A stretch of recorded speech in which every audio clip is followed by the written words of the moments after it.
WJG Sports. We journal great.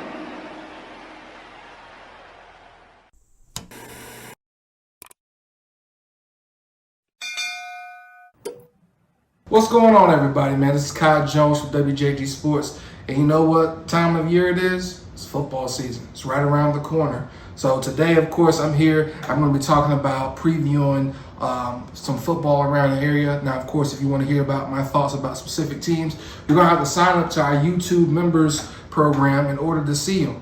But today we're going to talk a little bit just about the overwhelming change that's going to be going on in the WJG area when it comes to football. You know, there's no Marion Hampton, no Skylar Locklear, no Jaden Brooks, no Justin Taylor. There was a whole bunch of guys there who for many years were standouts, who made all WJG team all 3 years that we've been doing this. This is our 4th year going in. No Donovan Spellman, who's, of course, our defensive player of the year twice. You know, it's going to be interesting. A lot of changes coming. The one thing that's interesting is I think that this has the opportunity to be probably the best year that we've ever seen from football in this area. Last year we had some teams who had some down years that, could have done a lot better, who I think this year have developed a lot of talent. I think some teams that you can look out for as far as on the up and up is you could probably look at Green Central. They had 4 wins last year, made the playoffs. I have a high opinion of the Green Central Rams this year going into this year. ACOG, I have a great opinion of them going into this year. Now, of course, once again, to get my full individual thoughts on individual teams, you're going to have to sign up with our YouTube members program. It's $4.99 a month, but everything that you put into us goes back into putting into y'all. So now we're going to talk a little bit about teams, the 5 best teams I think are going to be at the end of the year. Number 1, Cleveland. It's always hard to beat Scott Riley and the Cleveland Rams. One thing about them is they always seem to reload. I remember before Skylar Locklear and Marion Hampton, people were wondering what they want to do without Darius Ocean and Jalen Chadwick. Both those guys ended up being superstars. Probably both should have their numbers retired if you ask me. But both of them were next level guys, and I think they're going to pretty much do the same thing this year. They have a nice running back with Anthony Green, as well as Jackson Bird coming in from JV after having 50 touchdowns. They're going to be a really good team again this year. Second team, Princeton. Princeton, of course, returns almost all their guys. Lost Jaden Brooks, lost Paul Edens, lost Jimmy Jackson on the offensive line. So they have a few pieces that they're going to have to fill in, but I still think there's not going to be a better team than them. Number 3, Eastern Wayne. Eastern Wayne, I'm high on the Warriors this year. I think in the next 2 years that you're going to see some of the best football that you've seen from Eastern Wayne in school's entire history. Number 4, we're definitely going to have to go with South Johnston. I really like what South Johnston has defensively, and think that they have a chance that they could win the 3A QCC. Now, of course, I know there's some Smithfield-Selma fans who are going to be upset about that, but we press on. Number 5, I think you can definitely look at it and say that Green Central could be the 5th best team in the area this year. I think they absolutely have a great opportunity to. There's a lot of teams who could be in that mix. Rosewood, ACOG, I talked about Triple S. There's a bunch of teams who can vie for that spot, but I have a high opinion of Green Central this year and think that they could possibly win their conference as well. All right, now switching gears and moving on a little bit, I talked a little bit about some of the individual players. Now I'm going to talk a little bit about some of the awards and some of the guys that you can watch who could have a chance to win some awards this year. I look at it, we talk about the most outstanding player or the player of the year. Player of the year candidates, there's many of them. If I had to pick my choice of who I think will win it today, it would be Christian Paris from Princeton, the running back and DB. He's the reason why I think he has a chance to is because he's going to get a lot of opportunities on the ground with the way Princeton runs, as well as get a lot of chance to make a lot of tackles and be involved in Princeton's defense as well. He's one of the best DBs in the area. He's also one of the best running backs in the area. I think just realistically has the best chance, but I think you could easily look at a guy I mentioned earlier, Jackson Bird, Anthony Green, heck, even Cam Goins or Jashawn Middleton, both could have a great impact on Cleveland. This could be our first year that we maybe could have a defensive player win it. You could have a guy like, Isaiah Campbell, J.Q. Carr, Lucas Layman. There are a lot of guys in this area. Joshua Hightower, Jalen Stansel, Jaleel Howell. There's a lot of guys in this area who I think could have a chance to win this Player of the Year this year. John Willis, I forgot to mention him, Zay Oates, bunch of guys. Daniel Frederick. So it's kind of wide open, but right now I would say my favorite would probably be if there was a preseason Player of the Year award, it would definitely be Christian Paris from Princeton. Now, let's shift over to the defensive end of players. I just mentioned so many already, but there's a lot of guys who could defensively win the Defensive Player of the Year. Donovan Spellman's won that award twice. Dakota Marquez, of course, won it the first year. This year, man, it's wide open. You have a guy like Andrew Rose, who I like a lot, who has a chance to could win it. He's Princeton's returning leading tackler. You got Joshua Hightower. You got Jalen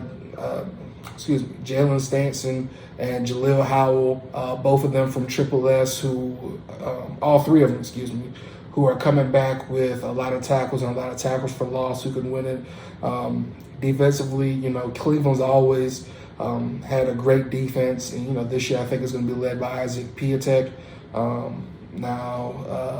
South Johnston, Lucas Layman last year finished with 16.5 sacks. He could easily get it. Another guy, J.Q. Carr from Eastern Wayne, I think he was probably third in sacks in the area as a true freshman. Now this year he's coming in as a sophomore. Then you have Isaiah Campbell, who's been getting a lot of D1 offers. JQ, I think, will get some.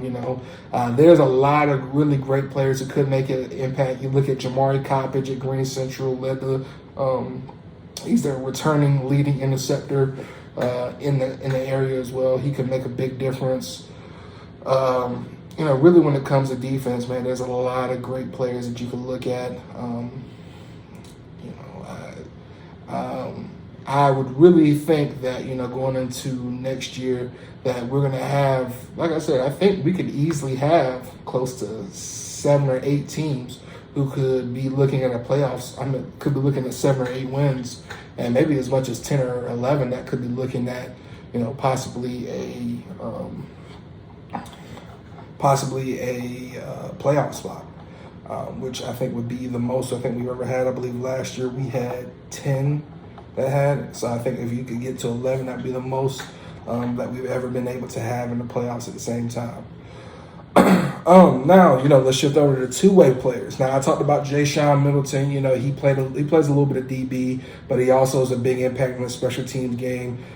Big play wide receiver. I think if I had to choose who would be my two-way player, it would probably be either him or, like I talked about earlier, Christian Paris, or Player of the Year. Normally we don't like to give awards that, are to, people getting it twice or whatever, like getting 2 awards in 1 year. But could be potentially both of those guys could be in contention for both of those awards. I look at, like I said, Joshua Hightower earlier. He plays on the offensive line as well. I look at J.Q. Carr, who plays on the offensive line. Isaiah Campbell will probably see some reps at tight end. Zay Oates is a great returner, great on offense, could be a big play guy on defense as well in spot situations.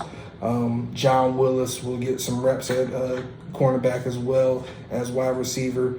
And with his speed, he could change the game at any time. Jamari Coppage as well. Because we have some smaller schools in the area, there's a lot of guys who do play 2 ways. And I think you could easily see, an opportunity where there's a lot of really good players who have a chance to win that award. Now, if I had to go, Moving over to special teams player of the year, right now my go-to would be Johnston Middleton, just because of how electric he is on returns. Last year, I believe he took 2 kicks back for a touchdown. Christian Paris could be one as well. He returns kicks. Zayos, he had a great year returning punts as well. I'm sure they're going to be looking for more ways to get him some touches on the return team, as well as John Willis, with his speed.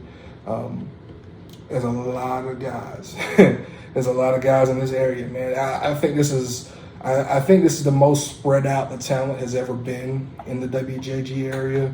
This year you have Daniel Frederick committing to Elon. You have Zayos with FBS offers. You have John Willis with FBS offers. Isaiah Campbell has D1 offers. I think soon you'll see JQ Carr get some. Jordan Barrett possibly. Nick Barrett's little brother, think he could possibly get some. Got Jake Crocker with multiple FBS offers. So many guys this year who I think will see a lot of gray O's, just because the talent in this area, I think now is just starting to really finally be recognized. We have a lot of dudes in this area, and I think we're finally starting to see the uptick in recruiting. Now let's talk about positions. Positions are interesting this year. Normally quarterback of the year is going to Skylar Locklear. I think this year you could look at his protege, Jackson Bird, has a chance to win it. But also there are other guys who would be in the running as well. Princeton normally has a very solid quarterback, even though they're not really a traditional quarterback. To be able to run that offense takes a lot of skill and intelligence. I know John Ross Renfro, he might have a chance there, Triple S. So there's always quarterbacks out there. I think Jackson Bird has the best chance, but Okie Edwards, I think he'll get a look. Trevor Warren, Ethan Brock looks like he's improved, and I think he'll get a chance to. Rosewood normally has a really good quarterback as well. Right now they have a little quarterback battle going on for it. You could see, potentially a lot of different guys who just emerged this year because of opportunity being there, As far as running back of the year, I think right now the leader in the clubhouse should be Christian Paris, but I could see Anthony Green, a transfer from Southeast Raleigh to Cleveland, getting the opportunity to win that award as well. Daniel Frederick, like I mentioned him earlier, could have a chance at it. Raheem Facer from Eastern Wayne, he's probably the fastest player in the WJG. I know that would probably be an interesting race between him and a bunch of the other guys in the area, but finished second in the 200 or the 100 at States this year as a freshman. I think he has an opportunity this year to really show off his speed and to really make an impact as a sophomore this year. Running back is always interesting. There's David Lamb at Rosewood as well. Heck, Princeton, you could see Brandon Turner possibly get a lot of reps as well. I think he could possibly be one of those guys as well. There's a bunch of guys around this area. I think one of the things that's gonna show this year is just how much talent there is around here. I keep on saying that, but I'm just really excited about this year. I'm excited about a lot of guys that we have in this area that are representing the WJG area. Wide receivers, I've talked about Johnston Middleton a lot. Cam Goins could easily make a move there as well. I like Isaiah Dawson there at Triple S. I think about possibly Tyquavius Williams from Southern Wayne. There is, of course, Cam and DJ Prince from ACOC. There is, of course, Zayos, John Willis, both of them. Jamari Coppage, maybe. Wide receivers is a very rich position in this area. I think it's probably might be one of the better wide receiver years that you see as well. Now, we move on to the offensive lineman, and I think Jake Crocker is one of the last 2 years. I can't see him not winning it again this year. Of course, there'll be plenty of guys who will be in contention. Like I talked about, JQ Carr maybe. some other linemen from around the area. That's always the area where I kind of look more towards the coaches to give me, guidance on for that award. So moving on to defensive line, that one might be the toughest one. You got Isaiah Campbell, you got J.Q. Carr, you got Lucas Lineman. Just those three right there. Like I said, Jaleel Stansel. You got Jaleel Howell as well. All of these guys had a ton of tackles last year, as well as a bunch of sacks as well. They could all easily be right there in that conversation for Defensive Lineman of the Year. Right now, if I had to go with one, I'd probably go with Lucas Lineman right now, 16.5 sacks from South Johnston. High on that young man from the Trojans, 6'1", 6'2", with long arms, good pursuit, very good in one-on-one situations. I like him a lot, as the front runner, in my opinion, to win the Defensive Lineman of the Year. Now, you look at Linebackers of the Year. This one's always an interesting position because of, there's always the ones who have a little bit of tackles, a little bit of sacks as well. Linebacker of the Year, it could also is one of those situations where sometimes you have guys who play kind of outside linebacker also playing a little bit of edge. Really, if I had to take a choice, which is really tough, I really like Jaleel Howell. He plays a lot of outside linebacker. I believe he had 119 tackles, but there's a guy like Andrew Rose, who I think had 89 tackles at Princeton this year.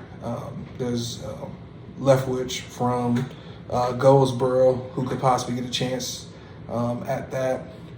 There is, I would say that linebacker is always a position where you see the more guys pop up out of nowhere. Is just because the linebacker position is really just all about being in position and everything like that. Kamari Hall from Green Central could get some looks as well. There's a lot of guys who could fit that linebacker cause, but right now, if I had to go with one, I'd probably go with Jaleel Howell. Now, DB of the Year, it's always interesting. You have those DBs who have very few tackles and very few interceptions, but it's because if you watch the tape, they're not getting thrown at. Just plain and simple. Or you have those safeties who are in the box just going crazy. And I think last year was actually Keyshawn Monk. I think the year before was Isaiah Mananga. DB is always tough. It's just because you have those corners. But if I had to pick one, I'd probably go with Jamari Cobbage right now. He's coming back as the leading interceptor. And as much as you don't want to just give it to the DB with the most interceptions, it's kind of hard when you have a guy who gets 7 interceptions in a regular season or 8 interceptions in a regular season. Those guys are just so important because they're literally turning possession anytime. They can turn it at any time when they're out there. So that is all for right now. Of course, if you want to see how we feel about individual teams, you have to sign up through our members-only program on YouTube. It is $4.99 a month.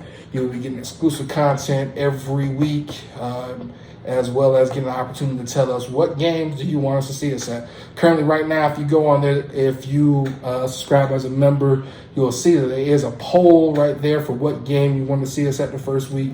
We're looking at either Triple S and Princeton, or Aycock and Rosewood, or Eastern Wayne and Southern Wayne. Go vote now. Let us know where you want us at. You'll get that game free, game of the week, as well as other games as well through the membership program.